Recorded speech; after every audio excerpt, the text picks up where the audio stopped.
is going on, guys? Thank you so very much for joining me right here for Off the Script. This is episode 333, part number 2 for a very rare Sunday episode for July 5th, 2020. Hopefully you guys had a great 4th of July holiday, celebrating yesterday, continuing on today. I was supposed to get a show out, and I said I was going to get a show out yesterday, but I woke up yesterday morning. I had a headache. Don't know why. And I had a little bit of a throat issue. And I don't really know what had happened between Friday and then Saturday when I wanted to record. I think all of that anger towards WWE that we showed on Friday's show kind of caught up to me.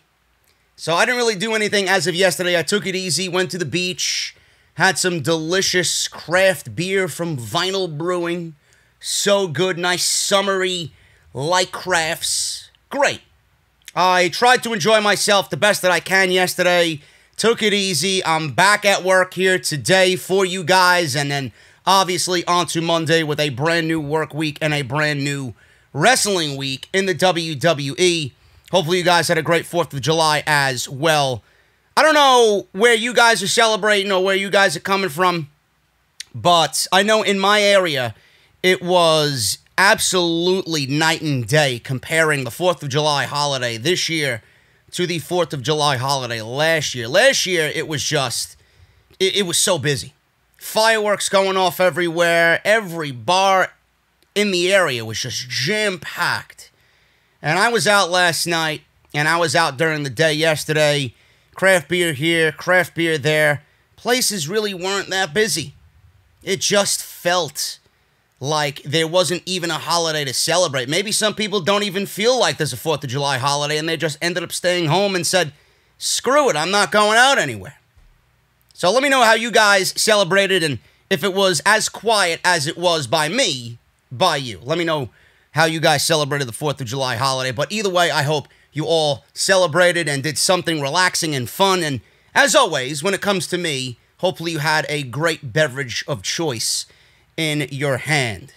The best podcast choice that you guys can make is obviously this one. Thank you guys so much for joining me. We got a loaded show here today, and we have a major story here.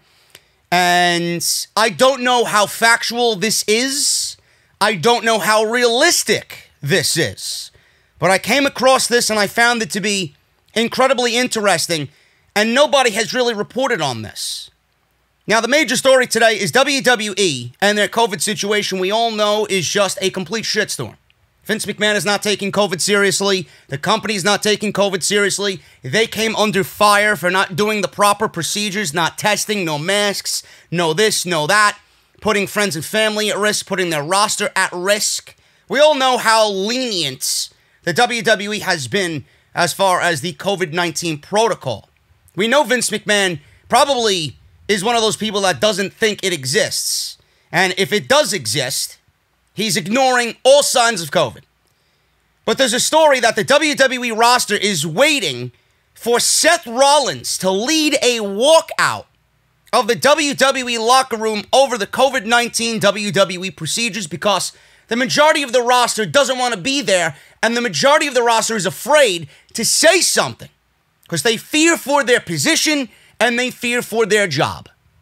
So we're going to go over that as well as right now, heading into Extreme Rules, how everything is in a state of chaos going into Extreme Rules, says an anonymous WWE star.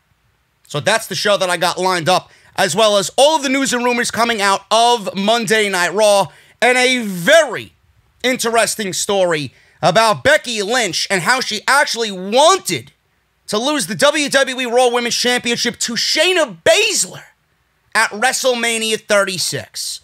It is unbelievable how the talent knows better than the people actually running the show in management. It is so ridiculous.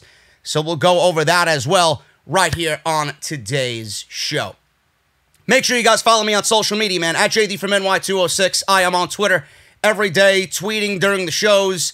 Raw, SmackDown, NXT, AEW, And then obviously getting you guys ready for the podcast on the weekend. Follow me on social media. That is at JD from NY206 on Twitter and on Instagram. Hit that subscribe button down below and turn on that bell for all notifications. If you guys missed part 1 of the podcast where we talk about how hectic it's been in creative right now for WWE, how Vince McMahon is acting backstage during the tapings, how right now WWE sources from within the company are saying that the company right now, as it concerns the creative side of things on Monday and Friday, are leaderless and that internally everything is falling apart. Go and check that out, man. A scathing rant on Friday's show. So go and check that out. Link is down below in the description of this video if you guys missed part 1 of this weekend's podcast. Also, SmackDown, which apparently nobody watched because it's accumulated the lowest rating in the history of Fox for SmackDown. They drew a 1.7, and that obviously correlates to all of us in the YouTube community, all the podcasts, all the wrestling content creators that cover WWE. Nobody's watching our shit because nobody's watching the actual product because nobody cares.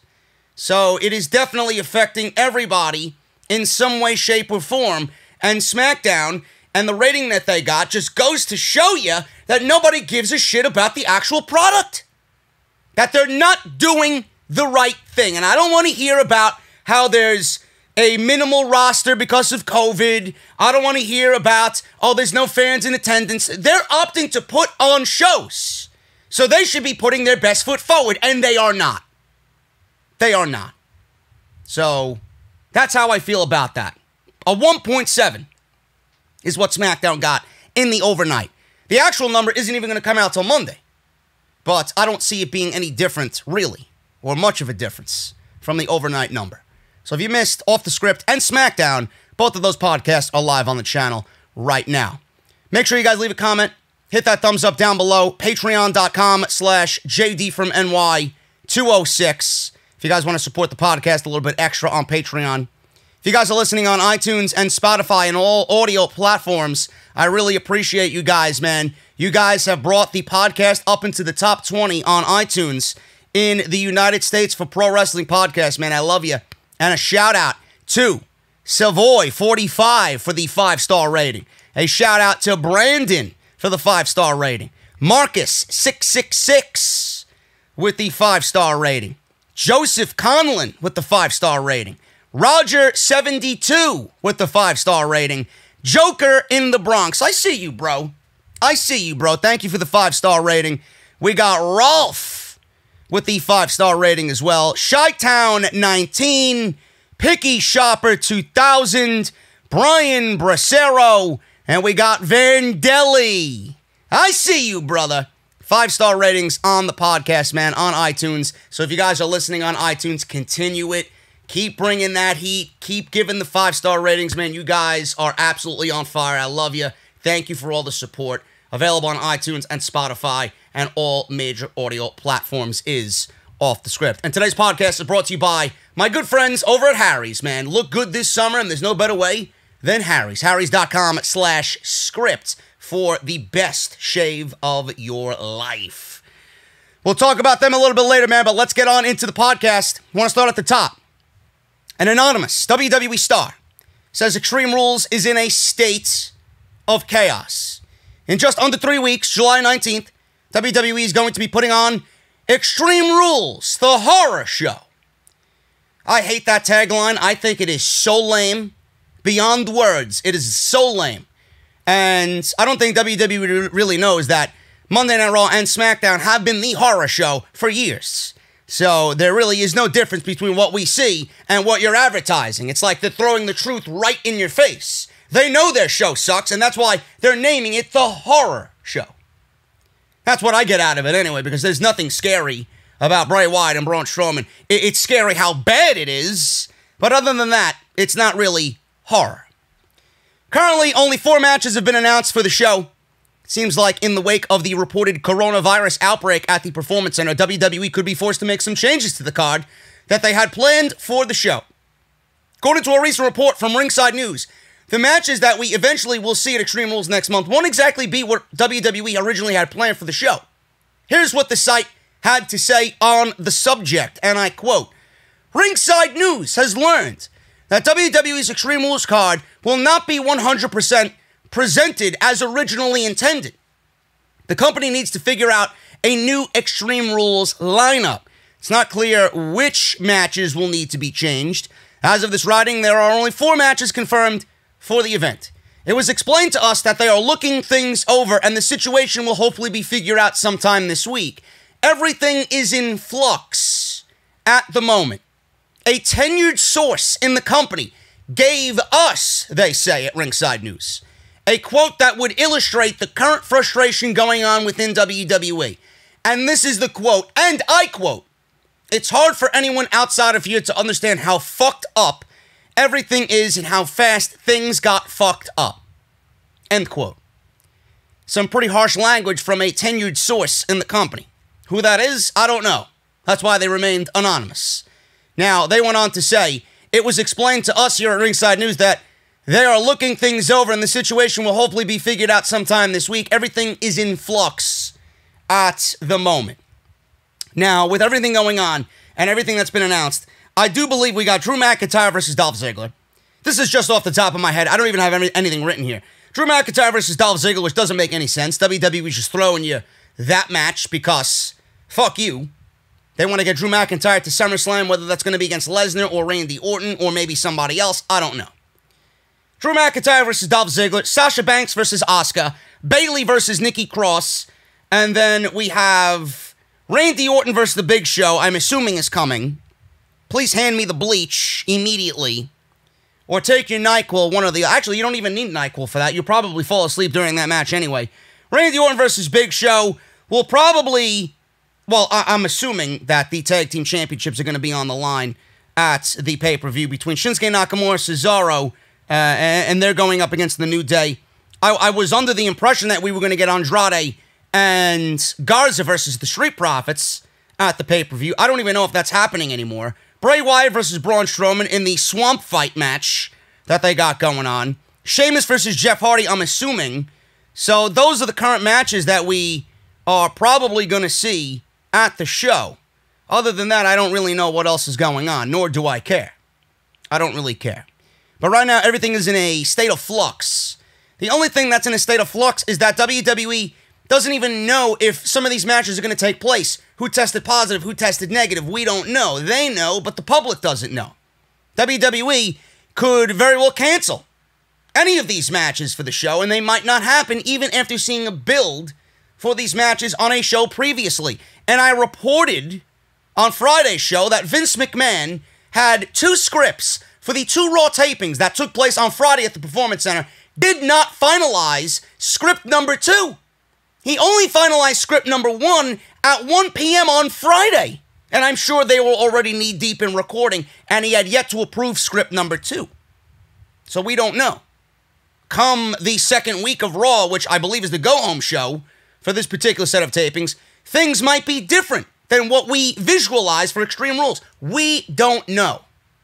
And I honestly don't even care. Monday Night Raw has been so trash. Another match that probably is going to take place is Bobby Lashley versus Apollo Crews for the United States Championship. I don't know what's happening. It could be MVP versus Apollo Crews, being that MVP beat Apollo Crews on Monday Night Raw. I don't know. WWE could think one thing and then think something else 10 minutes later. But this is the state of flux that Extreme Rules is in right now, and it really is looking like a horror show. Backstage, the feeling is everything is just fucked up. And that's from a tenured source.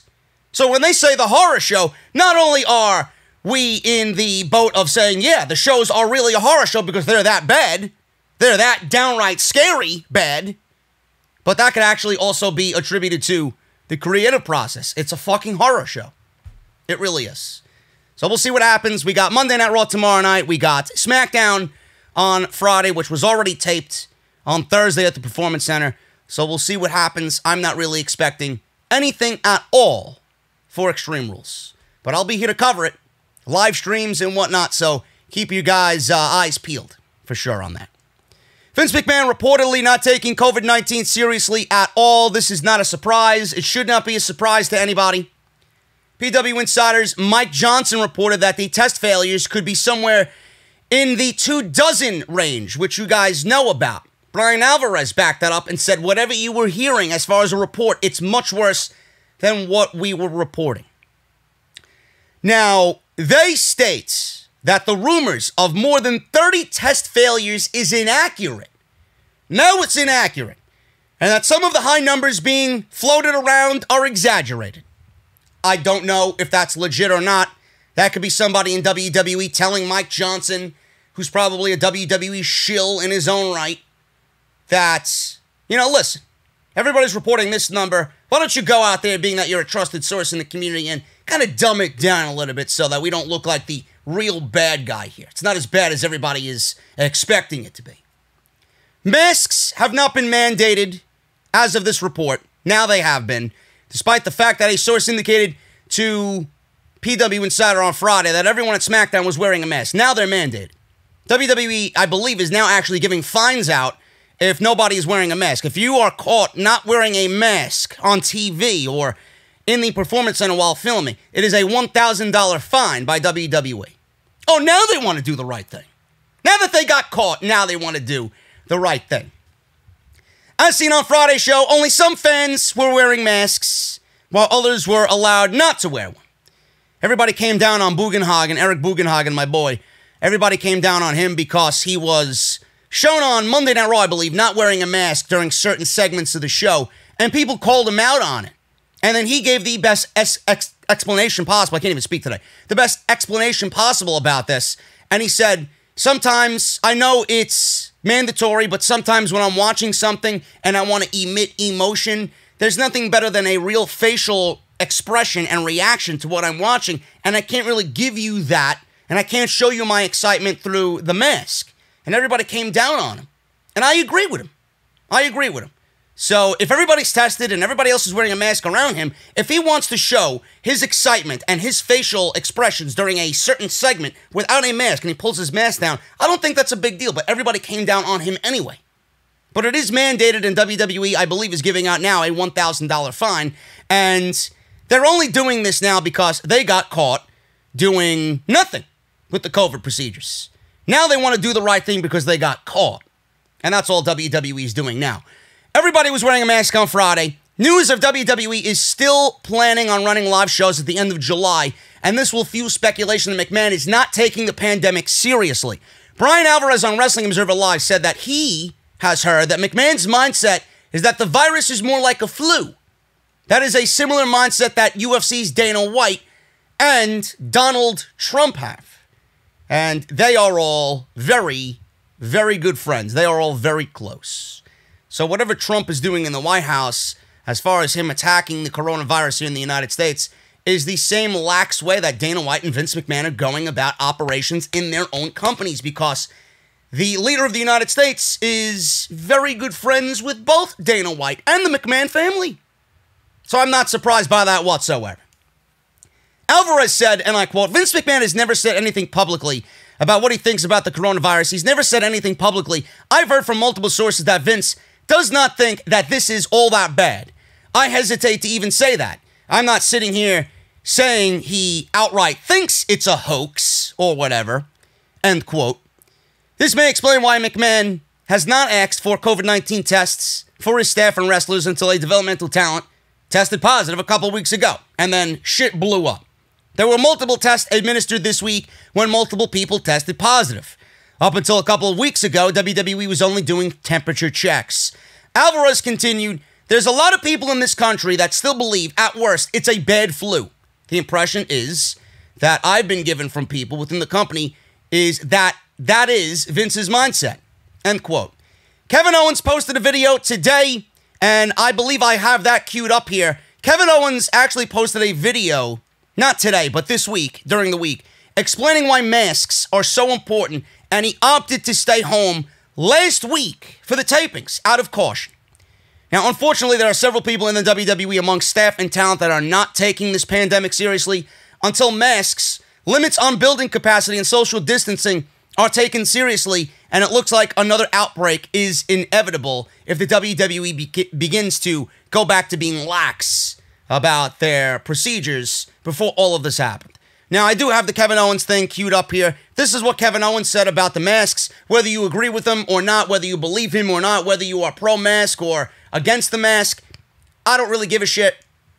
I want to show you what the mindset of the WWE locker room is. And Kevin Owens, as far as I'm concerned, is one of the more outspoken people on doing things right in the company. Kevin Owens is a family man, and he's going to do whatever he has to do, not only to protect himself, because he took himself out of the tapings, but also to protect his family. So this is what Kevin Owens had to say about the masks situation, and this is stemming from WWE. This is before them mandating masks, and now this is how he feels about the company and their lax COVID-19 procedures. A little over a month ago, my wife lost her grandfather to COVID-19, and it was awful to see it happen. He was a sweet, kind man, and while he was elderly, he was still taken too soon from us, because if it wasn't for this virus, he'd still be here. And, seeing her go through that, seeing her family go through it, it was just so terrible. We had to watch his funeral on Zoom. We had to see the effect it had on her mother, my mother-in-law, who wasn't even able to give her dad a proper goodbye. It was just really awful. And that story is one among thousands like it, of people who lost loved ones in a really tragic way and experienced really awful pain when it could have been avoided. Today's my mother-in-law's birthday, so I figured it was a good time to send this message out. Please, if you're gonna go out in public, wear a mask. Keep social distancing. It's not over. And it could make a huge difference. And if you're gonna choose not to do those things, please have the decency not to admonish, belittle, and talk down to people who take those steps. I've seen a lot of that lately, and it's kind of sickening. Just because you decide to trust a source of information over another does not make you smarter or more qualified or better than anyone. At worst, wearing a mask and social distancing does nothing. At best, it helps save lives. While at worst, making fun of people wearing a mask and not wearing a mask yourself and telling people not to wear a mask can help spread this disease and make things worse. And at best, if you're doing that, belittling people and calling them ignorant for wearing masks, at best, you're making fun of people who are trying to do what they think is best for their community. So let's try to remember that. Let's not think we're better than anyone else. Let's take care of each other. Let's help each other out. And everybody, take care. Thank you. Like I said once before, man, WWE is walking a very thin line with this situation. They were not doing the right thing. They were not doing the right thing by the roster. They were not doing the right thing by the fans. They were not doing the right thing for the families of said performers that are employed with the company. They are walking a very thin line, and now they are doing the right thing because they got caught, and they got called out on it by literally everybody. And it shouldn't have to be Kevin Owens or anybody going on their social media platform expressing how important a mask is, or the simple way to wear a mask. And it is a procedure that should not really be looked at as, oh my goodness, it's such a terrible thing for the company, which is a publicly traded company. It's something so simple like that to just keep everybody in the same mindset of, okay, the company is actually making strides for us to work in a safe environment. It shouldn't have to result in that. And it's situations like that that WWE looked at and said, you know what? Maybe we should start doing this. And the only reason why they're now doing the right thing and they're testing and masks are mandated and social distancing is being adhered by and no friends and family in the crowd is because guys like that spoke up on their social media platforms. It shouldn't have to take someone to speak up for you to do the right thing. You should already know to do the right thing. It's unreal. People in the company are looking at Seth Rollins to do the right thing. Now, I don't know if this is a legit story or not, but I figured that this is a huge talking point and a big enough story for the show today. People within the company are waiting for Seth Rollins to do the right thing, or what they think is the right thing. The WWE roster is waiting for Seth Rollins to lead a walkout of the locker room over WWE's COVID or lack of, COVID-19 procedures. Now, WWE had a big problem with the coronavirus outbreak. We all know that. Not only are they forced to tape shows in advance in an empty arena, which sometimes it does feel like an empty arena, even though they do have NXT talent in the arena behind plexiglass. They are forced to tape shows in advance in an empty arena, but they are currently dealing with their own localized outbreak that has been seen with over 30 people plus testing positive for the virus. Whether you agree with that number or not, or believe that number or not, Mike Johnson of PW Insider says it's nowhere near that number, but who the fuck knows with what WWE told him. They might have reached out to him to dumb it down a little bit. As a result of this, many superstars within the company grew frustrated with the company's handling of COVID-19 as they weren't testing anyone up until a couple of weeks ago. Superstars like Sami Zayn, Kevin Owens, and Roman Reigns have all made the decision to sit out of recent tapings due to the virus. However, a report from Sportskeeda has suggested that many more stars backstage want to do the same, but are waiting for someone to lead the way. A number of wrestlers have voiced their desire to opt out of shows, much like Owens, Sami Zayn, and Roman Reigns have done. However, by the sounds of it, they are waiting for someone else to go first. Now, they specifically asked about Seth Rollins, given his status as the locker room leader. And they were told that he is not someone who is looking to opt out anytime soon. This is despite the large amount of pressure that's being put on him by other superstars who want him to be the first to go out. Now, Sportskeeda stated that they asked about Seth Rollins possibly making the decision to sit out the tapings to prevent exposure to possibly contracting COVID-19, but despite pressure from the locker room, Seth Rollins has no intention of doing that. Rollins had previously been wrongly credited earlier, I believe, in the year. I don't know exactly when it was. I believe it was possibly earlier in the year or late last year where he shit all over Dave Meltzer and called Dave Meltzer out on social media for a rah-rah speech. I believe this was during his WWE failed title run. He gave a rah-rah speech to the locker room following the Saudi incident. That's in November, so that's obviously at the end of last year. A rah-rah speech to the WWE locker room following the Saudi Arabia plane incident, which is another headache in its own right. But despite being quiet on that occasion, is still considered a major figure backstage in the locker room is Seth Rollins. It's understandable that other talent might be looking for someone with influence backstage like Rollins to lead the way, but with Owens, Reigns, and Zayn all doing so, they've had plenty of opportunities to follow someone's lead. After reports surfaced, WWE was taking seriously the removal of problematic stars from the locker room. Reports are now that Vince McMahon is personally stepping in and dealing with all of the issues himself. So I guess it's safe to say that if you want something done right, then you got to do it yourself, is what they say. WWE Chairman and CEO Vince McMahon is taking that advice, and if the report is accurate, then he's taking it upon himself to step in personally to deal with the talent and staff that are reportedly causing grief for the company or considered a cancer to the locker room in WWE. Fightful's Sean Ross Sapp had previously reported that WWE was serious about purging the roster of stars who were making life difficult for the rest of the company. Whether that was talking publicly online about certain topics, being accused as part of the speaking out movement, or negatively impacting the promotion when it comes to subject like Black Lives Matter. Further to that, Talk Sports' Alex McCarthy suggests that McMahon is going one step further. Apparently, he stepped in to handle an issue surrounding announcer Mike Rome. Rome apparently posted a shot of him visiting a tattoo parlor on Instagram, which was a direct violation of the locker room and quarantine measures proposed by WWE.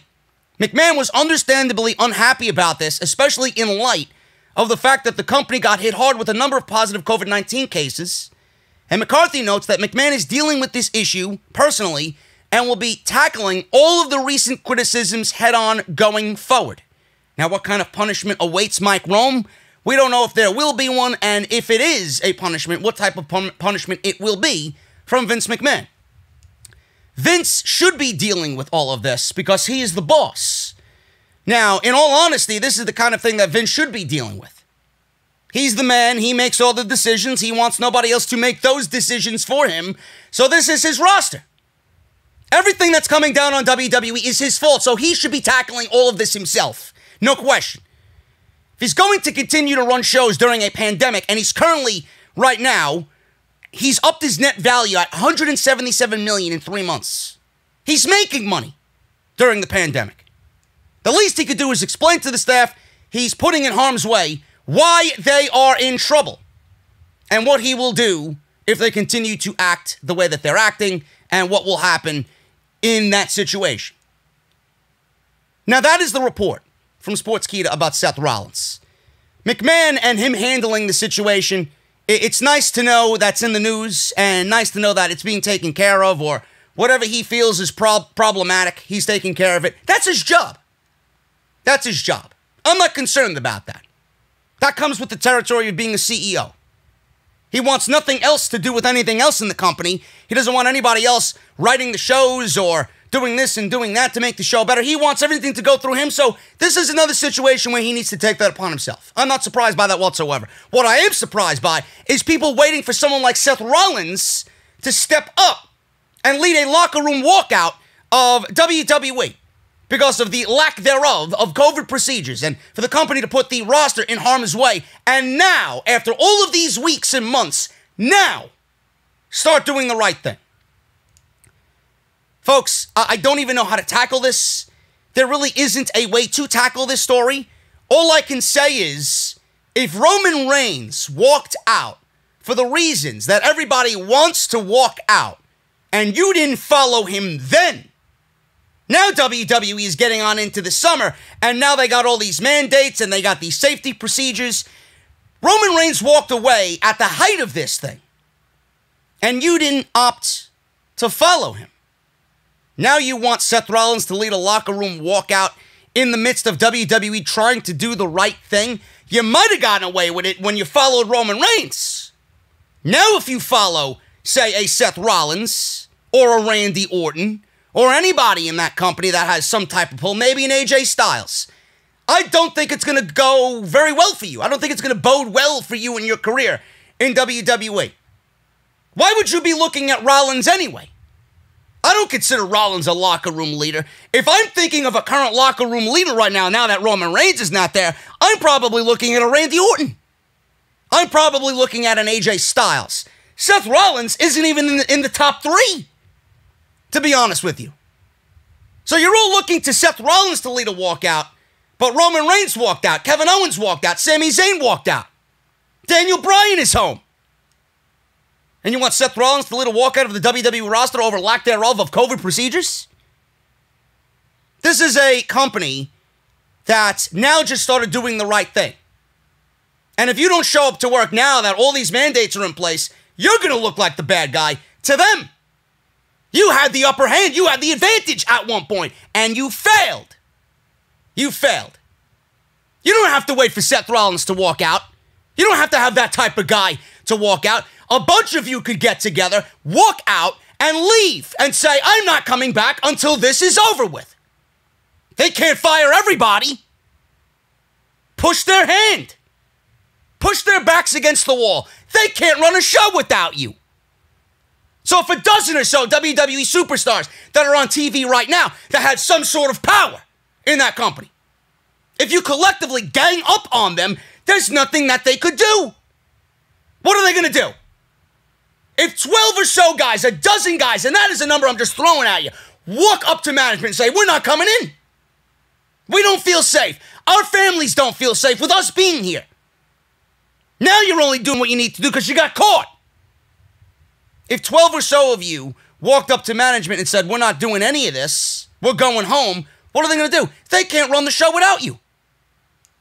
They can't run the show without you. Push their backs against the wall. At that point, they may even be forced to cancel their tapings.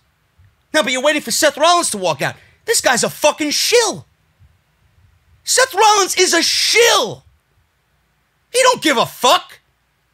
Has Seth Rollins ever came off in a way where he gives a shit about what is right and what is wrong? This guy defended to the death Everything that happened to him when it was coming down on him, he didn't speak one ill will sentence about the fucking company in a creative way. He blasted us for the main event ending to Hell in a Cell with Bray Wyatt, saying the fans turned on him and how he defended that outcome.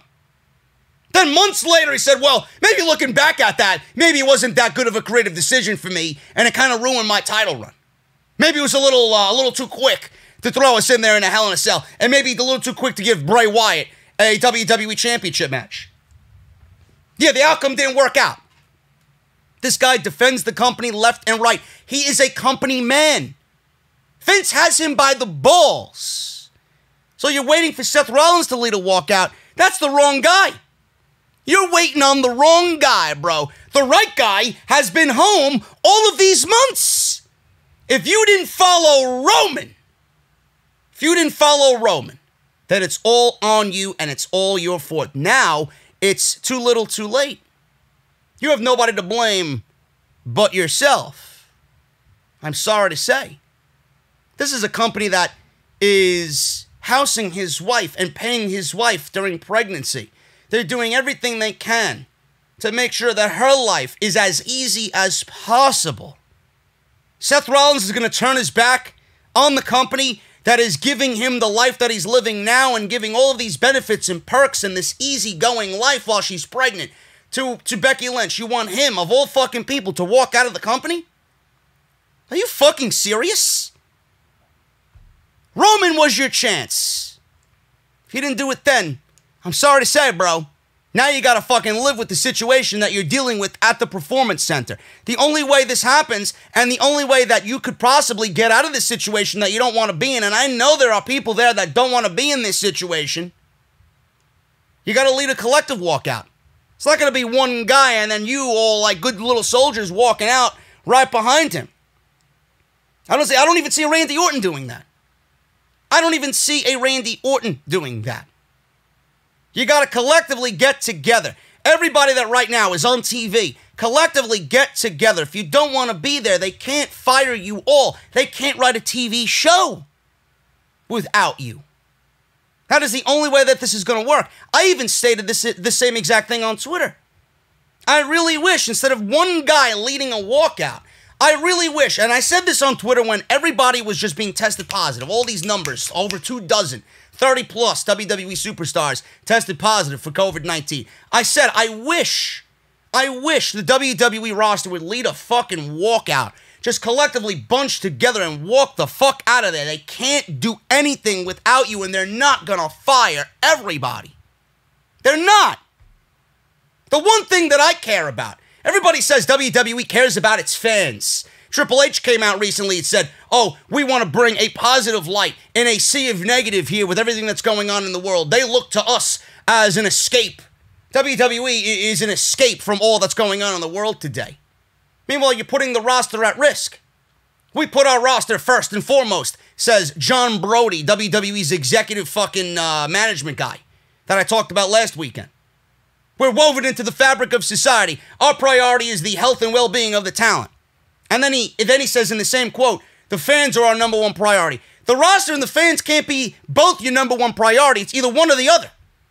One of them comes first and one of them comes second. I'm a fan. No matter what you think of me, I am a fan of the product. I'm a fan of the talent that works there. I appreciate the men and women that work there. My priority is that they are healthy so that when things get back to normal, there's a talent that we could watch on TV. Instead of him being home or her being home sick and getting somebody else infected that is in their household or someone else a part of their family getting infected. My priority is that their priority, their health, is taken care of first and foremost. I don't give a shit about pro wrestling being on TV right now.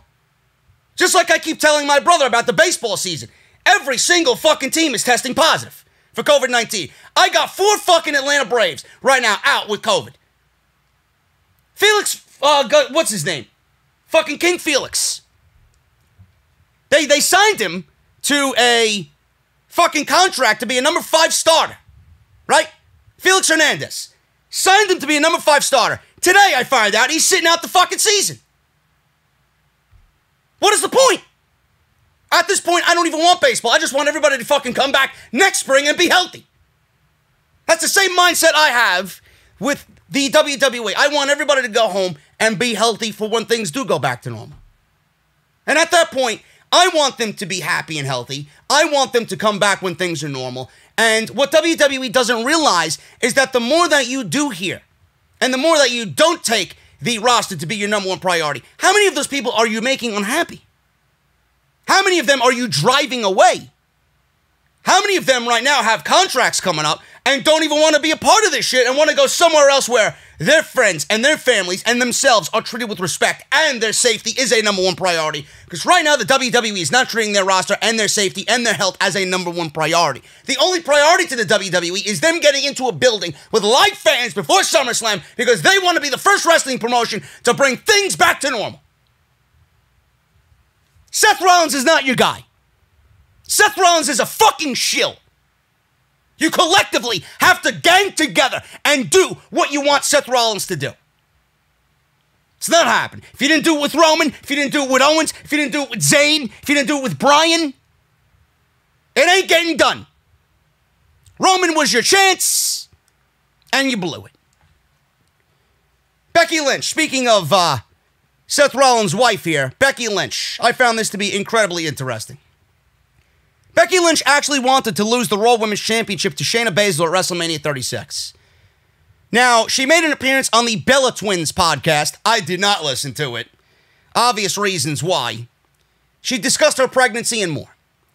Now, of course, she is due with her first child with Seth Rollins in December. She announced the news on an episode of Raw the night after Money in the Bank, which also saw her award Asuka the Raw Women's Championship. Now, Asuka won the Money in the Bank women's ladder match, and in the briefcase was the championship. It turns out that Lynch had originally pitched WWE officials to drop the title at WrestleMania 36 because they knew she was pregnant. She wrestled at WrestleMania, possibly being in the very, very, very early stages of pregnancy. So they knew.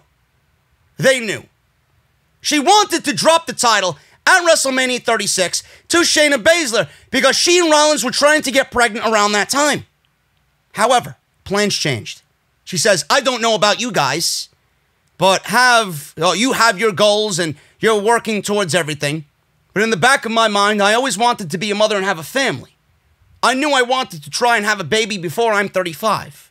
Then I met Colby and was like, perfect, this is my person. This was always the plan. She then noted that she was going to wait until after she was done wrestling to have a child, but decided against that idea because men don't wait around to become a father. And she says this, and I quote, we started trying, and I thought it would take a long time, and it didn't. We were super lucky. It happened before I would have expected it to happen. I was still the champ at the time. I actually thought I was going to lose the title at WrestleMania, which I also pitched. That was the end of it. Plans obviously changed. End quote. She went on to talk about the feeling of feeling sick after WrestleMania, and she took an early test to see if she was pregnant. At first, she read the test wrong, and later, after coming back from the gym, saw that the test had 2 lines. So then, obviously, she knew she was pregnant. Lynch wanted to get beat real quick and drop the title, but that idea was nixed. Then the idea of a tournament for a number one contender came up, with the competitors not knowing they were competing for the title. However, Money in the Bank was happening at the same time, and WWE ended up merging the 2 ideas together to get to that moment. Now, that didn't even equate to being the same thing as what Becky Lynch had pitched, for her to drop the championship.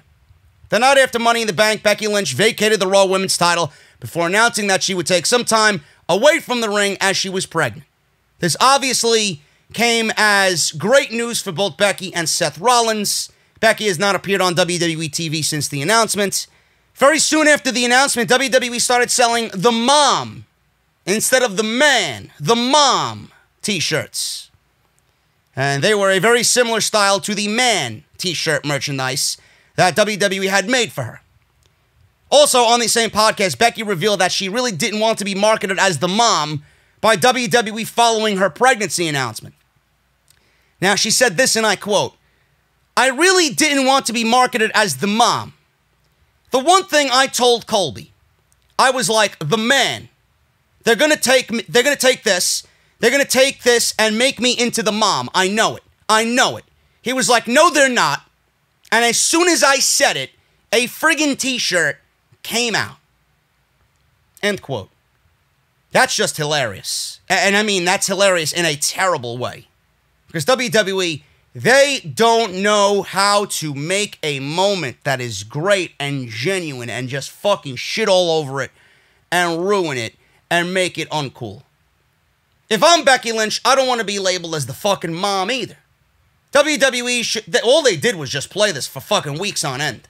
Until a couple of weeks after the announcement was made, then they dropped it. Because they knew it was just overexposure. They used Becky Lynch's announcement to fucking make headlines everywhere, and that's all they give a fuck about. They don't give a fuck that Becky Lynch went out pregnant. They got Charlotte Flair. They got Charlotte Flair all over the fucking TV. They had her back up right in place. They knew who they wanted when this decision was being made to take her off TV. They knew what they wanted to do. WWE made this into them. They made it about them instead of Becky Lynch. Everybody was happy for Becky Lynch, but man, oh man. WWE at every twist and turn, they don't know when to stop.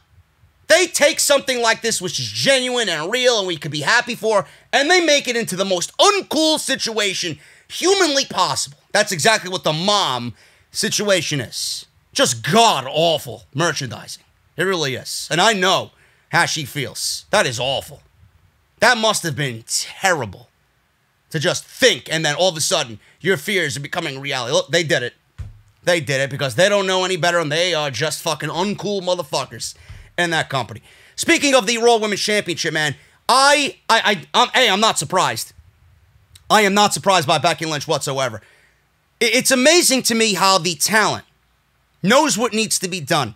It's amazing to me how the talent wants to put others over, knows when they should be putting somebody over. And I actually respect Becky Lynch a lot more after reading the transcript of what she said here on the Bella Twins podcast. She wanted to, A, lose quick to Shayna Baszler because she knew that's exactly what Shayna Baszler's character needed. She knew that Shayna Baszler's character was capable of that. No matter how great she is, she would be fine in the end. And then the news would come out that she's pregnant and everybody would have forgotten that situation, but at least you left Shayna Baszler well off. Her character was capable of doing that to Becky. Shayna's character needed that championship after you built her up. The bite heard round the world, the vampiric bite that Shayna Baszler did on Becky Lynch, having her eliminate every single woman, including Asuka, in the Elimination Chamber, and then building her up for Becky Lynch at WrestleMania. You wasted all of that. With that loss, Shayna Baszler was dead. Shayna Baszler, in the eyes of everybody, is dead. Now she's off TV and completely buried. Vince sees nothing in her.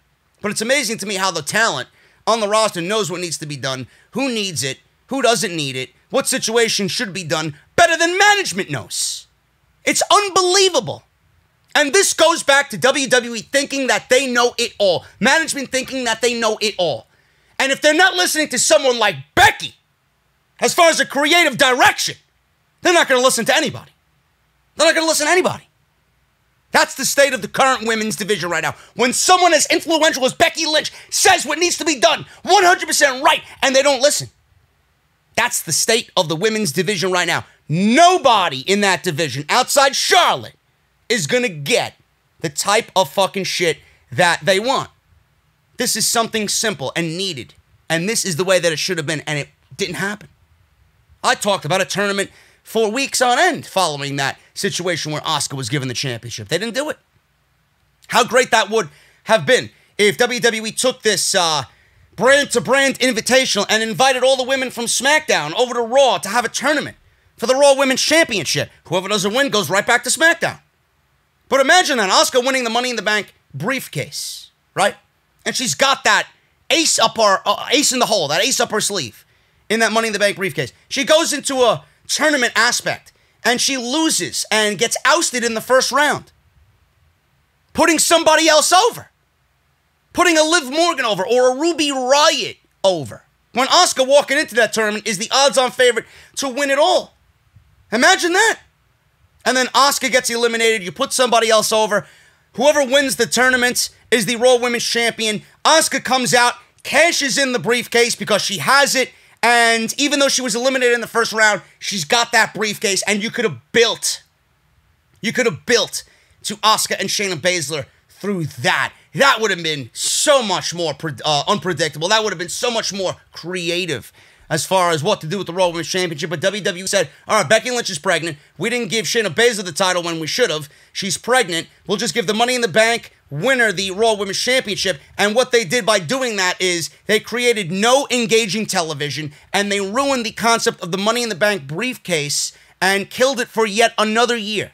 Instead of having some fun with it, they just took the concept and killed it. The creativity of the briefcase was just dead after that point, because they don't want to be bothered by booking a cash-in title shot throughout the year because they are lazy. Instead of actually working around the roster that they have and building a tournament, which everybody loves, right? They went about the simplest way possible to give Asuka the championship. Becky Lynch got it right. And I'm not surprised that WWE went with their own direction, because clearly it was the wrong direction.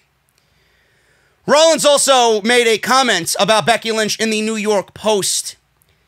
He was talking about her retiring, possibly hanging up the boots, and if she is going to come back when she does have the baby and time enough passes to where, you know, everything is comfortable at home, maybe she wants to make a comeback. He mentioned something in the New York Post and said that Lynch hates being at home, but not necessarily the demanding and stressful WWE schedule. Seth Rollins said that Lynch misses having something to work towards. He says this to the New York Post, and I quote, "Oh, she hates it, staying home. She doesn't hate being around. She doesn't not hate being around the business. Obviously, any kind of entertainment industry, that's going to stress you out. So she doesn't miss the grueling schedule part of it. She misses the go, go, go, go. She missed having goals in mind. She missed having something to work towards. She missed having all of that." So Rollins then said it's especially hard for her to walk away from the business all of a sudden, unlike regular working women who get to do their jobs even during pregnancy. He said that the lack of productivity in her current situation and being there during a global pandemic is going to be tough, a tough challenge for her to get through. And it's hard because I've never been a pregnant person, says Rollins. So she's in a position, too, where she's just had to walk away and just stop her job abruptly. It wasn't like most other women who are pregnant and are able to still do their jobs while working pregnant and slowly transition out for a short period of time. The nature of our industry is she can't do that. For her to go a million miles an hour to nothing and then try to figure things out, what do I do now? In the middle of a pandemic as well, where there's just not a lot to do in general, is definitely a test for her. But she misses being out there and going out there and doing stuff and being active and having goals and career-orientated stuff. That's just how she's defined as a person over the years. It's definitely a challenge for her. She's awesome and she's getting through it, but it's a different time for her for sure. So that is what he said about Becky Lynch, and again, it makes me appreciate Becky Lynch just a little bit more. The fact that she's off TV right now, I think, is a very good thing, because I think she wasn't doing much with the championship. WWE wasn't even booking her as a right champion, a correct champion. I think they really dropped the ball with her title run.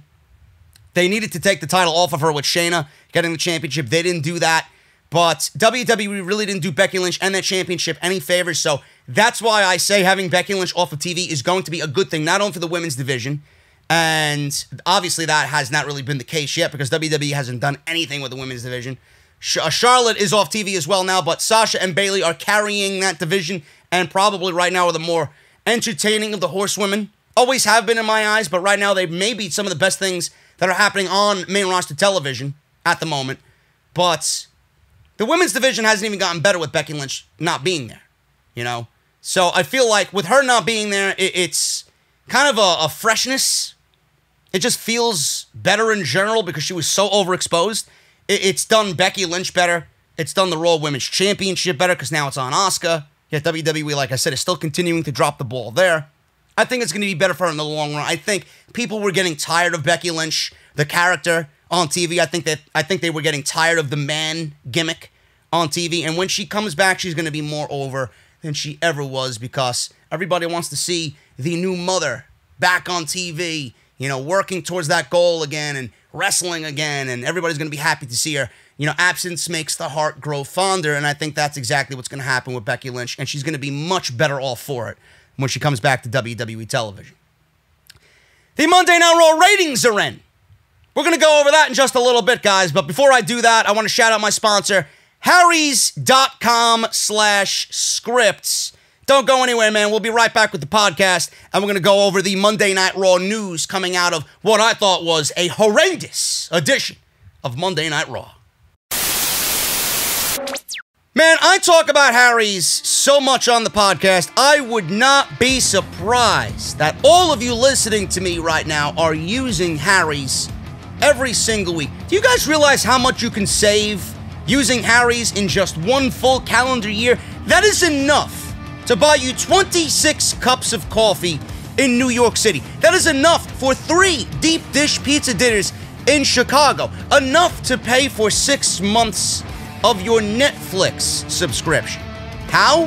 Harry's delivers high-quality blades at great prices, just $2 per blade, a fraction of the price of the leading brand, and saving you hundreds of dollars over time. I always talk about how great of a shave Harry's is, man. I don't cut myself. I love the smooth glide of the blade. I love the closeness of the shave, and I love their shave gel, man. With aloe, it feels great, it smells fantastic, and it leaves a just beautiful tingling sensation all over your face. Get a Harry's trial set delivered to your doorstep today by going to harrys.com/script. They are a return to the essential. Quality durable blades at a fair price, just $2 per blade. They've cut out the middleman, manufacturing blades in their German blade factory that's been honing precision blades for over a century. Harry's is super convenient. Blade refills are delivered directly to your door on your schedule with or without a subscription. And Harry's has all your grooming needs covered in one stop. You can get blades, hair care, and shower products all on harrys.com. And just like their blades, Harry's is committed to providing premium products without breaking the bank. And I want you guys to feel a little bit better about your purchase as well. 1% of proceeds are set aside for non-profit organizations devoted to helping provide access to better health care for men and veterans and to help support those who need it most right now. Harry's is donating $1 million worth of shaving supplies to hospitals across the United States. Guys, what you're going to get in the trial set when you use harrys.com/script is the following: a weighted handle for a firm grip, 5-blade razor with a lubricating strip and a trimmer blade, rich lathering shave gel with aloe to keep your skin hydrated, and a travel blade cover to keep your razor dry and easy on the go. Guys, it is very simple. Start shaving better today, and there's no better way than Harry's. harrys.com/script. Man, Monday Night Raw was absolutely terrible on Monday night.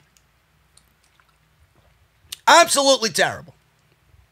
How terrible was it? The 3rd lowest viewership in the history of Monday Night Raw. The 3rd worst mark in the modern history of Monday Night Raw.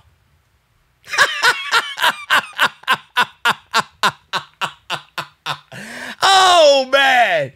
I look at that, and my heart just warms up, man. My heart is just, it feels so good watching that. Watching those numbers come in, man, my heart feels so satisfied because I know I'm right every single week. I know that there are many people with me that don't watch, and if you do watch, you feel the same thing that I do, and if you don't think the same thing that I do, you're a fucking idiot. It's not even an opinion at that point. The show sucks. The show is awful. And if you like and justify what you're seeing, like these wrestle geeks out there, right? All these fucking idiots out there in the community, if you agree with what is being said about, it's good. This is a good show. I think everybody needs to show Bruce an apology. Really? Really? We need to show Bruce an apology. We should apologize to Bruce. Bruce should be apologizing to us because he wasted our fucking life for 3 hours. I'm so happy about this. Those types of people are the reason why the show sucks week in and week out, because those are the people that WWE is going to be listening to.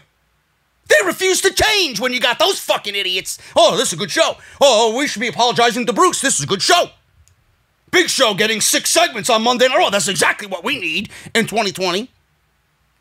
Give me a break, man. Give me a break. A 1.74 million viewership, tying the 3rd worst mark in the modern history of the show. The show did a 0.49 rating in the 18 to 49 demographic, which is tied for the 2nd lowest in history.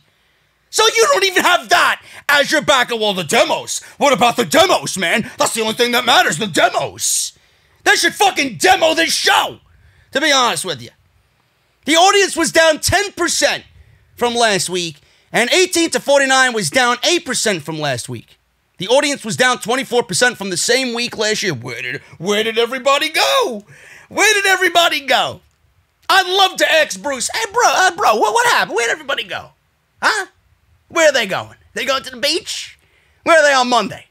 4th of July weekend wasn't even here yet, bro. You should have had everybody right at home. Where are they?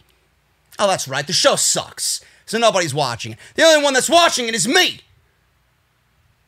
Because you guys refuse to watch. So you live vicariously through me. At any point in this show's history, I've never had as many people now come to me. JD, thank you for doing God's work. I refuse to watch. I got you, bro. Who else is going to shoot the shit to you like me? Nobody.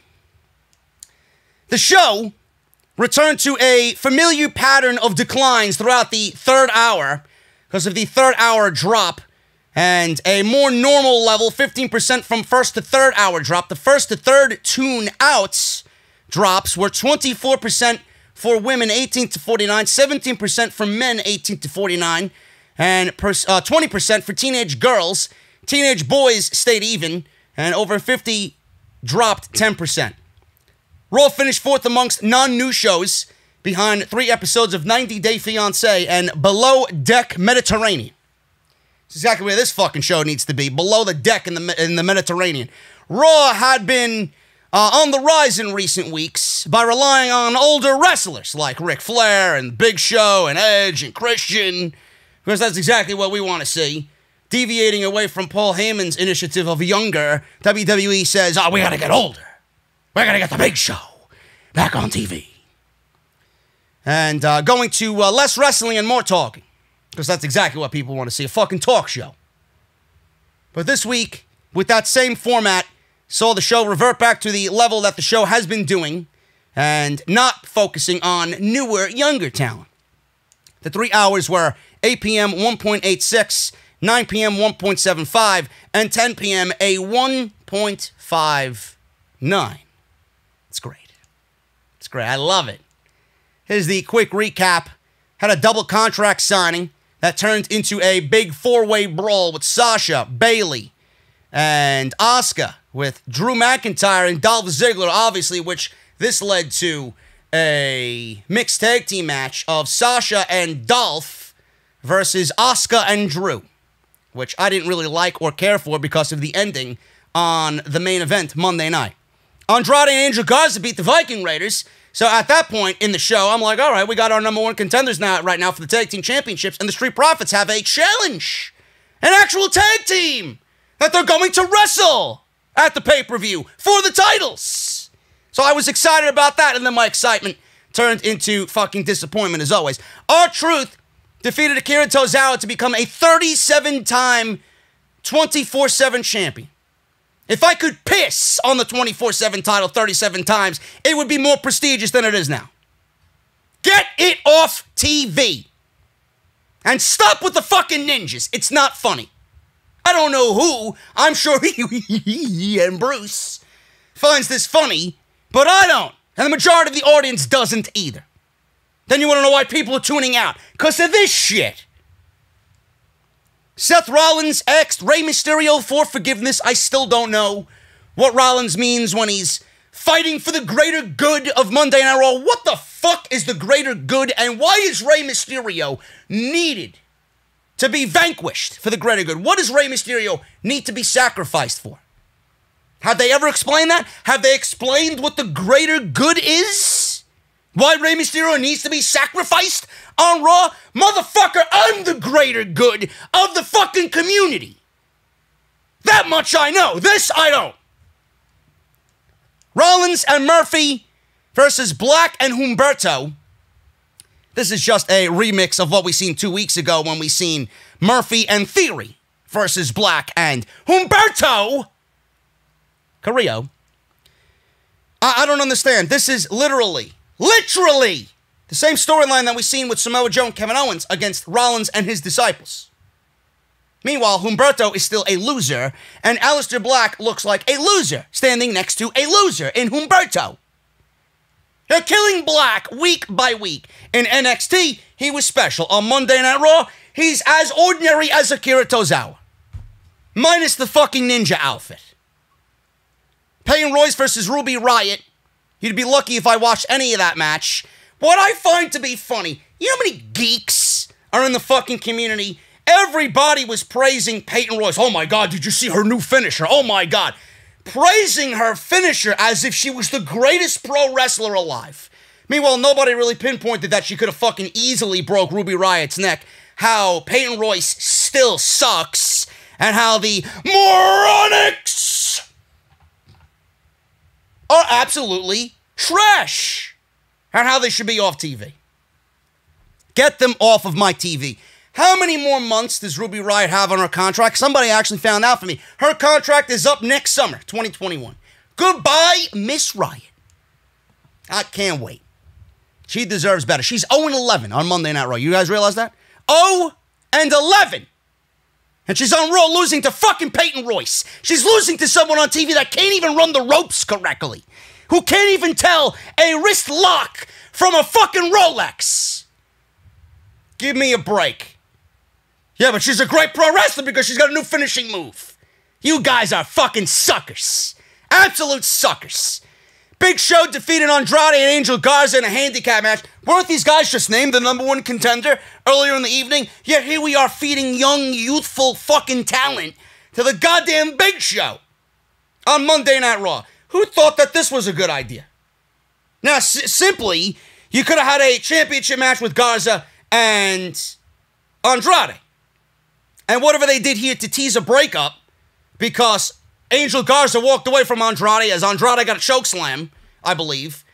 We got Big Show beating these two guys. What should have been done was, whatever was teased here in this match should have been teased in the championship match that they had with the Street Profits. Why does Big Show need to be involved? I don't get it. I really don't understand it. So now you don't have a tag team title match. Now you don't have a tag team. You beat them both in a handicap match to put over the fucking Big Show. And does nobody realize that you just beat the Viking Raiders to feed these guys to the Big Show? So how do you think that makes the Viking Raiders look?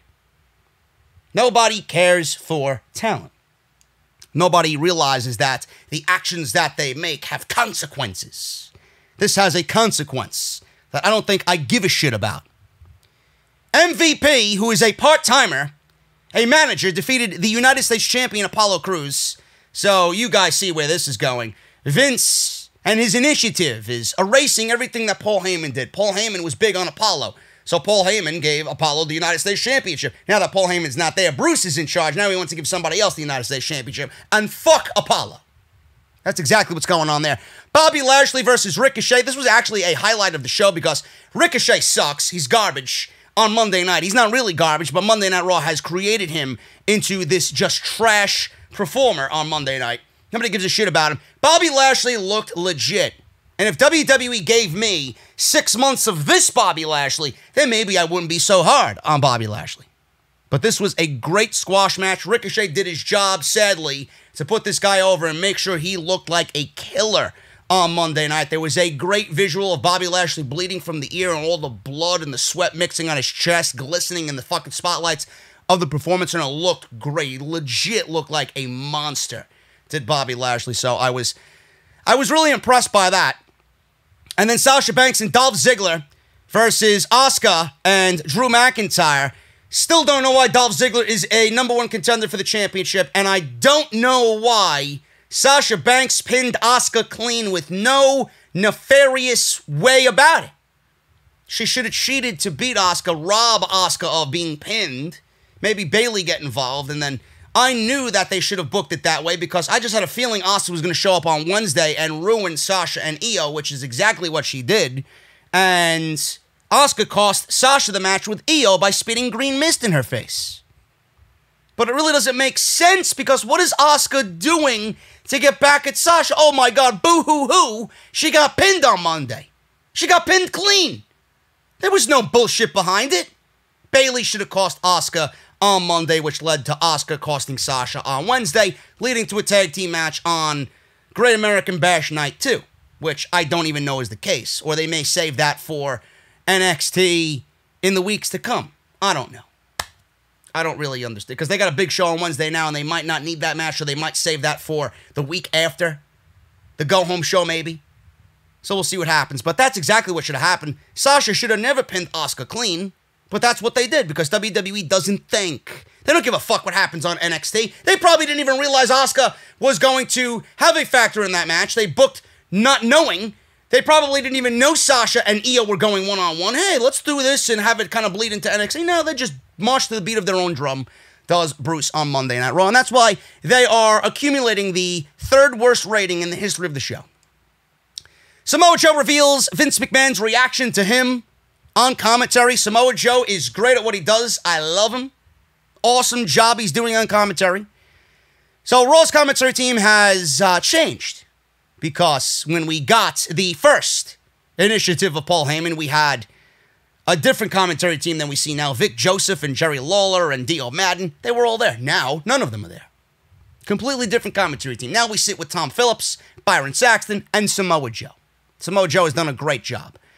So Joe was on the bump, and Joe spoke about his new role and Vince McMahon's thoughts on it, and he said this: "I've had zero media aspirations. I just drift through life, and things just hit me as they come. I got on the commentary table. It was funny when the light shined on me. I started to hear angels sing, and I said to myself, you know, this might be a good fit. I then put on my headset, and Vince McMahon came through and said, you know, this feels right. I was like, I know.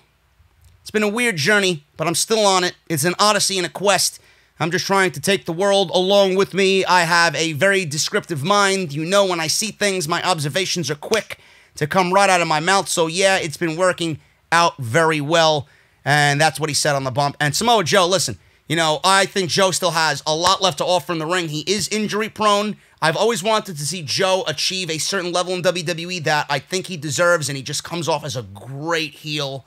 I mean, he can make anybody look good and turn any storyline into something that you must see. That's how good Samoa Joe is, and he's one of the best promos that they got in that company, bar none.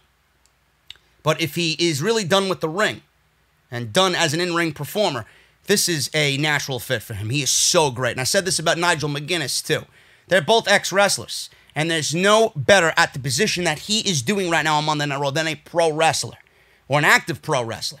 That's why Punk was so great at what he did, too, because he was still an active performer, and he did that job better than anybody else in that position. Normally, that's not a pro wrestler, because they got that mindset of a pro wrestler, and they're thinking 3, 4, 5, 6 steps ahead to tell you the story on what he could possibly be thinking, what he might do, what he might not do, what direction he might take in the match, what he's feeling, because he knows exactly how that guy in the ring or that woman in the ring might be feeling, because he's been through that certain situation. So I think Samoa Joe and Nigel McGuinness easily the best at what they do in the WWE, and I can't wait for Nigel to come back. Apparently he was furloughed, like we talked about a couple of months back. He was furloughed on that April day with Black Wednesday, and hopefully they bring him back, because NXT is missing him severely. I really think he is great at what he does, and Joe, he might have a career for himself if he is really done in the ring. Why did Dolph Ziggler move to Monday Night Raw in the middle of a feud with Otis on SmackDown? Now, Ziggler recently spoke to Sports Illustrated and revealed why WWE moved him in what appeared to be the middle of a storyline with Otis and Mandy on SmackDown. The two seemingly had unfinished business, but as part of a trade that sent AJ Styles to SmackDown, Ziggler and Robert Roode moved over to Monday Night Raw, which I don't understand why Ziggler is in the WWE Championship situation. It's just illogical.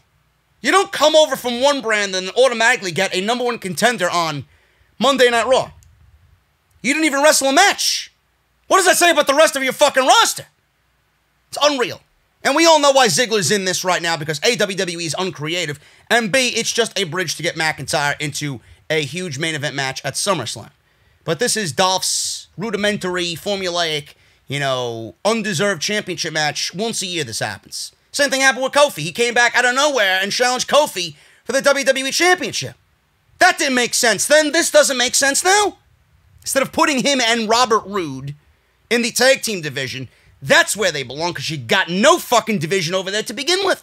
But you want to put him in a world championship situation, and then I'm sure Robert Roode will be back on TV, and then they'll put them in the tag team title situation. So he's going to go from a WWE championship situation to a tag team title situation with nothing in between. Shifting from title opportunity to title opportunity. So lame. Now, he said this to Sports Illustrated. While it wasn't something he was asking for, he understands WWE's decision to make the move. He said, I didn't pitch this, but I feel like the program between myself and Otis had kind of run its course. And it did. It really did. Otis won at WrestleMania. That was the end of it. After that, it shifted focus to Mandy and Sonya. Noting that he enjoyed his storyline on SmackDown, the current climate in WWE made it clear that it was time to do something else. He explained this, and I quote, I really liked working with Otis, Mandy, and Sonya. If this were the old days, and we were doing 5 days a week and doing live events, we would have had even more chemistry and a really special thing. In this day and age where it's just a TV show in a closed studio as young superstars that come along very quickly. But I don't know where else we could have gone with that, so I completely understand the move to Monday Night Raw. End quote. Now, again, I don't know what they're doing with Ziggler. I don't really find any interest in Ziggler and McIntyre. His value is in the tag team division right now. He is a good hand. Dolph Ziggler is probably one of the best that they got. But with so many years of just being moved in this kind of medium role on Monday Night Raw and SmackDown, he's nothing more than just like a big-time enhancement guy. That's all he is.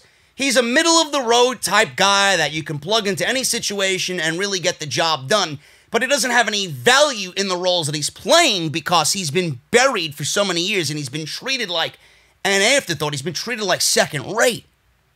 So why am I going to care about Dolph Ziggler when WWE really hasn't done anything to show me he's just a guy really just to plug into a situation because he's good? And there's no real direction behind anything Dolph Ziggler does. He's not going to be a champion on Monday night or Friday. It sucks. It sucks. I hate seeing good talent wasted. Dolph Ziggler should have been much better off than where he is now.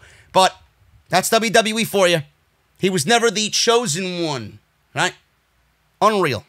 Why has Drew McIntyre received more freedoms on Monday Night Raw with promos? Now, we all know McIntyre beat Lesnar. Lesnar and Heyman had a huge hand in helping Drew McIntyre ascend the ranks on Monday Night Raw. They deemed him the guy. Lesnar worked with him. He believed in him. Heyman, he looked at Drew McIntyre and did everything he could to get him over as the man and as the champion on Monday night. Now, McIntyre's ascent in WWE saw him step away from the typically scripted and formulaic and robotic promos that WWE usually has their performers go out there and cut. He started to show more of his personality during his time on the microphone. This is not common practice within WWE because everything is so micromanaged. You have a script written by somebody else who doesn't understand the character. Then that character gets the script, and they're told to read verbatim what Vince McMahon or a writer has written for them. Instead of actually sitting down with the fucking talent, going over what he might and might not want to say, and making it his own. So Drew McIntyre has actually broke away from this formulaic feeling in WWE, and has received a little bit more freedom instead of being like everybody else and just being handed a script and reciting the script word for word. Now, Ringside News has learned that Drew McIntyre received these exceptions because he was a Paul Heyman guy. Backstage, it was explicitly told to Ringside News that Heyman pushed for McIntyre to have freedoms. Now, whether those freedoms still exist on Monday night, I don't think so. I would be surprised if that is the case with Bruce and Vince. There's no leadership on Monday Night Raw, so how is McIntyre going to have freedoms? With Vince McMahon micromanaging everything now in Paul Heyman's absence, I don't think that McIntyre is going to be better off for it. McIntyre may be lumped into this Paul Heyman failure of an operation, and he may be now without the WWE Championship, whether that's against Randy Orton or whether that is a rematch against Brock Lesnar. WWE has already gone backwards in everything concerning Monday Night Raw. McIntyre is probably the last thing left to do to change, and they're currently changing Apollo Crews. They got Asuka, probably shifting the title to Charlotte Flair, and then McIntyre is going to be the last one left here on the show. So whether he loses it to Orton or Lesnar, it's coming. It's coming. McIntyre will not be the WWE champion like I expected him to be at the end of the year. So Drew was a Paul Heyman guy. We all know Vince McMahon is changing everything that Paul Heyman did on Monday Night Raw. After Drew was allowed to step out of the tightly scripted promo feel, McIntyre scored with these freedoms. Paul Heyman's firing from his executive director position has not stopped McIntyre's push yet. McMahon is still running with McIntyre as WWE champion right now, but how soon he will change his mind, I don't know. We all know we got Dolph Ziggler and Drew McIntyre at Extreme Rules on July 19th. Ziggler will pick the stipulation for their match that he set on Monday Night Raw. We don't know what that is yet. Vince Russo spoke out about Drew McIntyre. I'm lumping this into this story because I found this to be interesting. Vince Russo's not a fan of Drew McIntyre in WWE. Not the man, but how WWE's booking him. During a Facebook Live interview with Sportskeeda's Chris Featherstone, Russo strongly criticized WWE's booking of McIntyre. In fact, Russo says it's the worst booking he's seen for a WWE champion. I don't think Russo remembers Seth Rollins. There's no way that Drew McIntyre's booking is worse than Seth Rollins. He's actually had a pretty decent title run so far. And I usually don't admit that, but he's had a pretty decent title run. Minus this Dolph Ziggler fucking illogical booking going into Extreme Rules, I think it's been pretty successful so far. I don't think Vince Russo realizes what had happened last year, so he was quick to make a judgment here without really thinking about what happened with Seth Rollins last year. Seth Rollins was one of the worst I have ever seen in my history watching this product. And that absolutely killed Monday Night Raw. It killed Seth Rollins, it forced WWE to turn him heel, and it made the show that much more unbearable. I don't think Vince Russo realizes what happened to Jinder Mahal. Are you serious? Drew McIntyre is a blessing compared to those two title reigns. He says this, and I quote, "I've got to be honest with you, pandemic, fans, no fans, this has to be the worst booking of a champion I've ever seen," Russo said. Drew McIntyre could be a movie star. This is a guy that has all the tools. They've done nothing.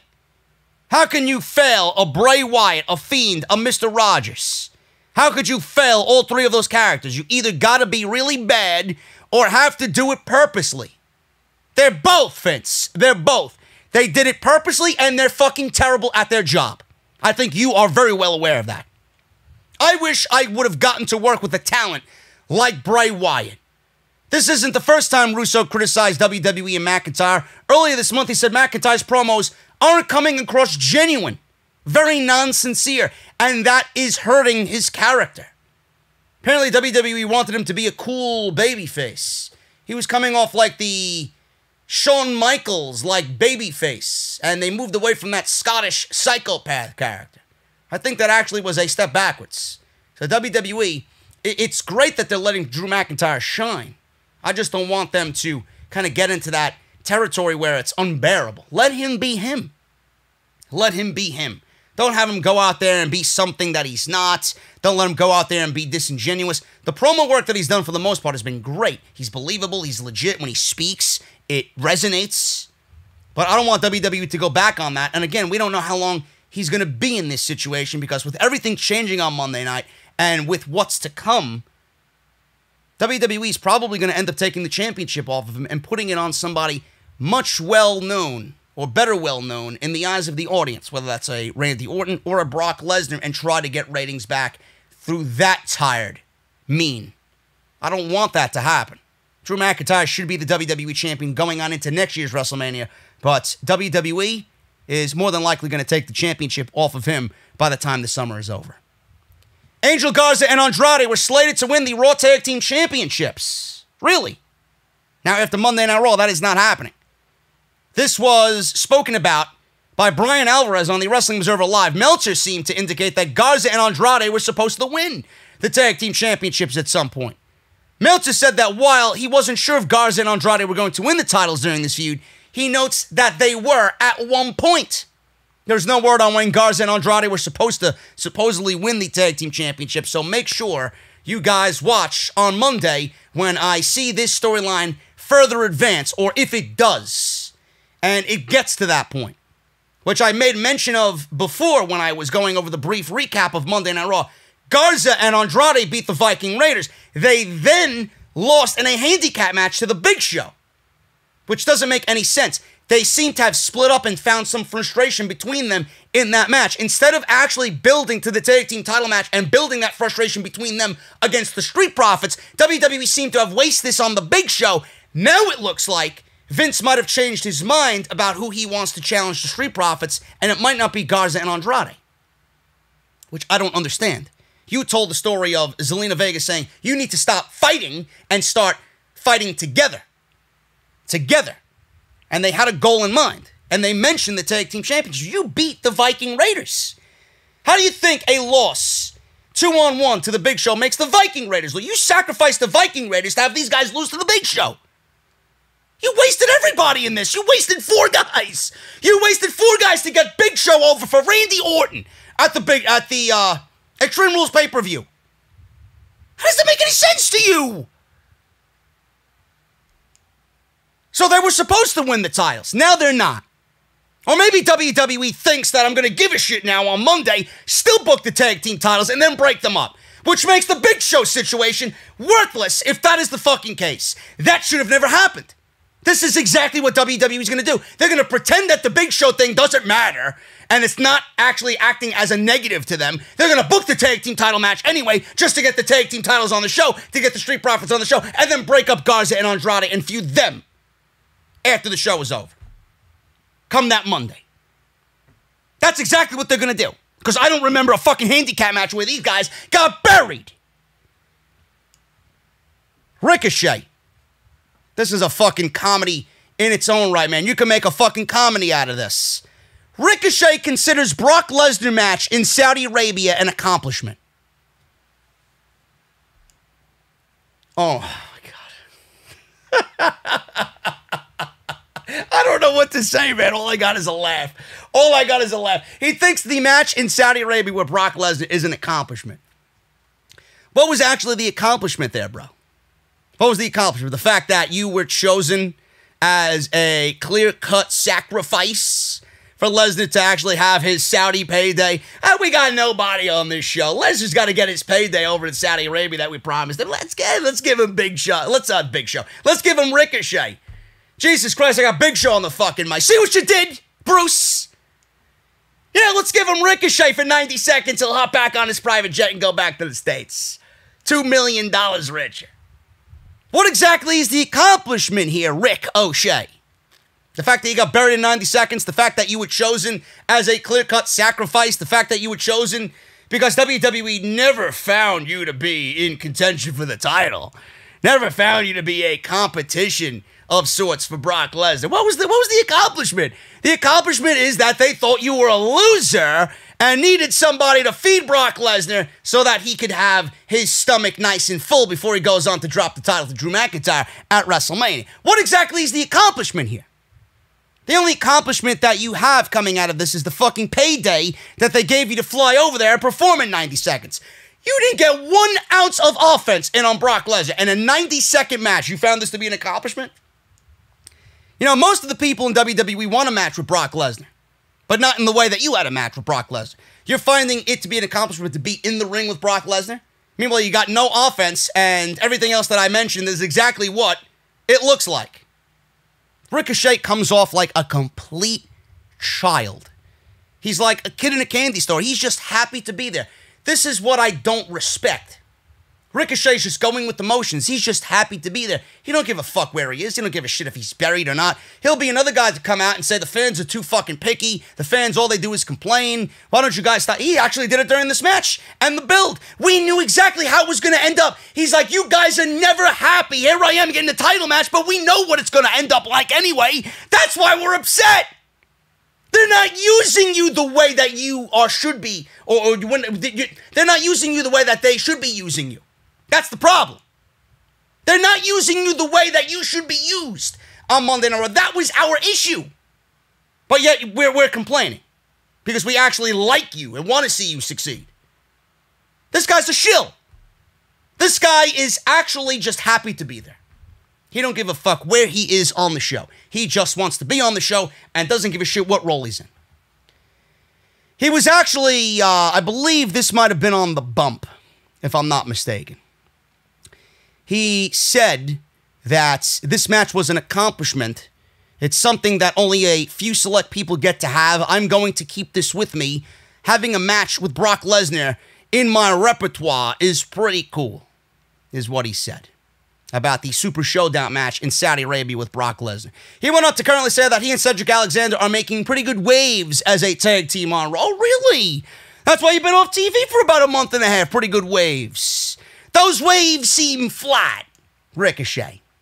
Either that or you are just completely just mental. I think you've lost your mind sitting in catering all these months. The team plans on capturing the tag team title gold in WWE very soon, is what he said. Sure. It's good to have aspirations, bro. It's good to dream. It's good to dream big. When you dream big in WWE, they're usually squashed as quick as you could blink. Ricochet thinks him and Brock Lesnar is an accomplishment. Oh, man. Jesus Christ. Vince McMahon. This is an accomplishment of sorts, burying talent. Vince McMahon has officially taken Shayna Baszler off of TV.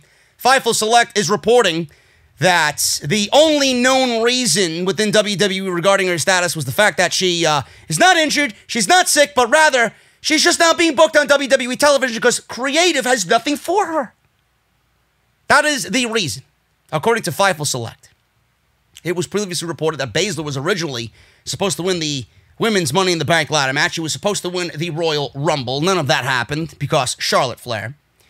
WWE then soured on her with the Money in the Bank ladder match. They gave it to Asuka instead. This just came a month after she lost to Becky Lynch at WrestleMania. The idea at the time was for Baszler to eventually win the title by having her win the Money in the Bank briefcase. However, Vince McMahon axed those plans and went with Asuka. Dave Meltzer is reporting in the latest edition of the Wrestling Observer newsletter that Vince also soured on Baszler because he never really grasped the style that an MMA fighter should use in pro wrestling and doesn't check his buttons when it comes to a woman in wrestling. So he made the call to remove her push and take her off of television indefinitely. Meltzer added that this was all before Paul Heyman was removed from being Raw executive director. Of course, Heyman wanted to build her up and build future stars for the company, and Baszler was in that mindset. As seen by Bruce Pritchard, since he's taken over the role, he's relying on past stars, such as The Big Show and Christian and Ric Flair on Monday Night Raw. So, Shayna Baszler doesn't check the buttons when it comes to women in wrestling, according to Vince McMahon. Why is that, folks? Why is that? She is not blonde. She doesn't have big tits. She doesn't have a big, perky ass. She doesn't have long legs. She doesn't speak all sensual and sexy, right? She is just a MMA fighter, and she's vanilla, according to Vince McMahon. She's not Ronda Rousey, according to Vince McMahon. She's not a known star already, like Ronda Rousey to Vince McMahon. So what I'm hearing here is Vince McMahon has no grasp on what true talent really is. How can Triple H get it right for 2.5 years and Vince McMahon gets it wrong in less than 2 months? How is this even a thing? Why is this a thing? You guys think I'm joking around when I say Triple H creates and Vince kills. This is exactly the situation. Why is she even on the main roster? If you don't plan to use this woman on the main roster, why is she even there? Back to NXT you go! I don't really understand it. Make a fucking trade. Make a trade. Sure, Triple H would love to have her back. If you're not using her, get rid of her. Who else in NXT is making a call? I could see Tegan Nox being called up. Bring her to Monday Night Raw and bring Shayna Baszler right back down. It's fucking ridiculous. Tired of this shit, man. Vince gotta go. This mentality's gotta go. Not blonde enough. Don't have big tits. Don't have this. Don't. Jesus Christ, if you're not made of fucking plastic, you're not going to go anywhere. Same thing with Liv Morgan. Liv Morgan's not made of fucking plastic. She's not even being pushed. You fucking serious? Brought this woman back to television. No plans. Why? Why? She don't look good enough for you? Liv Morgan. Plans changed. And why she's absent on Raw. Speaking on the latest Wrestling Observer Radio, Dave Meltzer notes that Morgan wasn't on the show as a precautionary measure because she went on a boat trip with several other WWE stars. She went on a boat trip. Natalya wasn't there, but she didn't test positive, says Meltzer.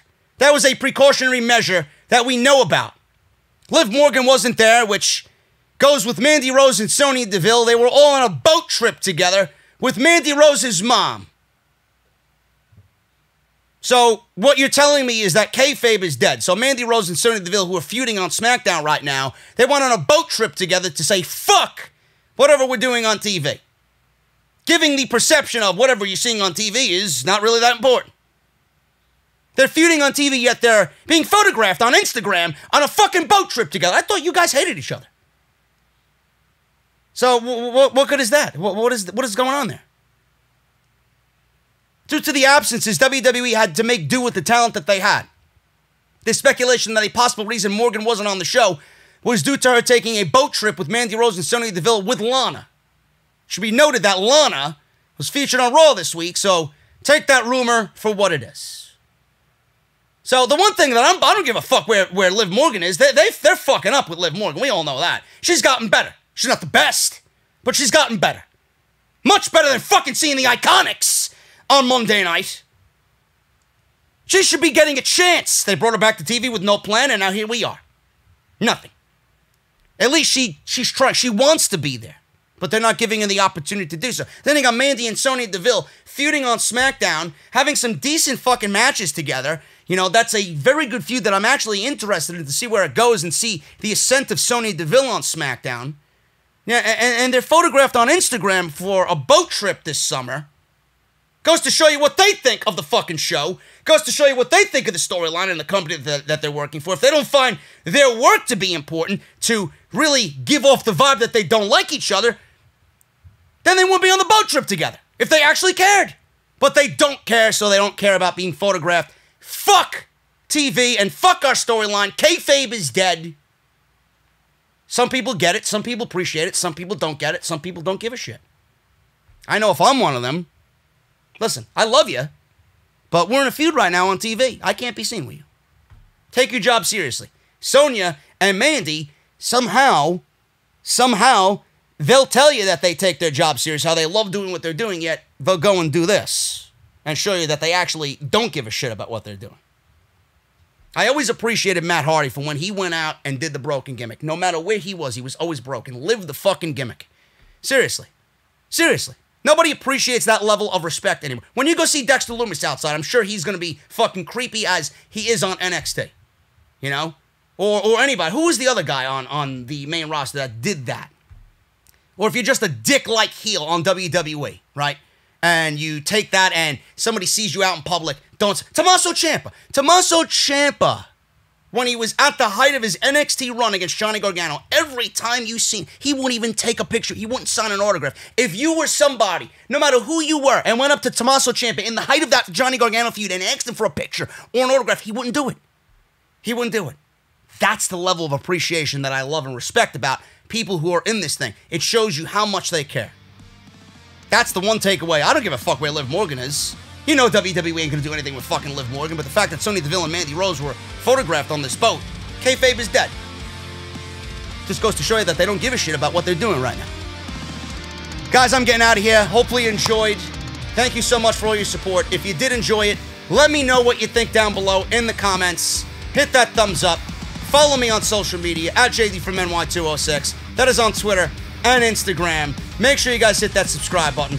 Patreon.com/JD from NY206. Harrys.com/script. And if you guys are on iTunes, I would appreciate it. I love you, man. Hit that 5-star rating and leave me a comment and I'll shout you out on the next Off the Script. Guys, thank you so much. Hopefully you have a great rest of your 4th of July, and I'll be right back here on Monday night for your brand new week of WWE content right here on Off the Script. Until then, guys, have a great one. I'll see you right back here for Raw.